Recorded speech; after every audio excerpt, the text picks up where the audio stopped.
നയപ്രഖ്യാപന പ്രസംഗത്തിനിടെ ഗവർണർക്കൊപ്പം സംസ്ഥാന പോലീസ് മേധാവി റവാഡ ചന്ദ്രശേഖർ നിയമസഭയിൽ പ്രവേശിച്ചത് പ്രോട്ടോകോൾ ലംഘനമാണെന്ന് പ്രതിപക്ഷം.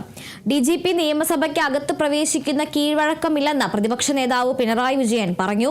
അറിയാതെ സംഭവിച്ചതായിരിക്കുമെന്നാണ് കരുതുന്നതെന്നും അദ്ദേഹം പറഞ്ഞു. നയപ്രഖ്യാപനത്തിന് മുന്നോടിയായി ഗവർണറെ നിയമസഭാ കവാടത്തിൽ നിന്ന് മുഖ്യമന്ത്രിയുടെ നേതൃത്വത്തിൽ സ്വീകരിച്ചാണ് കൊണ്ടുവന്നത്.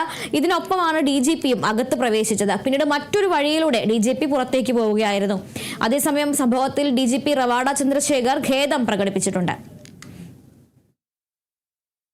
അത് എല്ലാവരുടെയും ശ്രദ്ധയിൽപ്പെട്ടൊരു കാര്യമാണ്. സാധാരണഗതിയിൽ നിന്ന് വ്യത്യസ്തമായൊരു കാര്യമാണ്. അത് അറിയാതെ സംഭവിച്ചതാകാനാണ് സാധ്യത എന്നാണ് തോന്നുന്നത്. ഏതായാലും കീഴ്വഴക്കങ്ങളിലോ നമ്മുടെ നടപടിക്രമങ്ങളിലോ അത്തരമൊരു കാര്യമില്ല, ഇതേവരെ സംഭവിച്ചിട്ടില്ല. അത് ബഹുമാനപ്പെട്ട സ്പീക്കർ അദ്ദേഹവുമായിട്ട് നേരിട്ട് സംസാരിക്കുമെന്നാണ് ഞാൻ മനസ്സിലാക്കുന്നത്.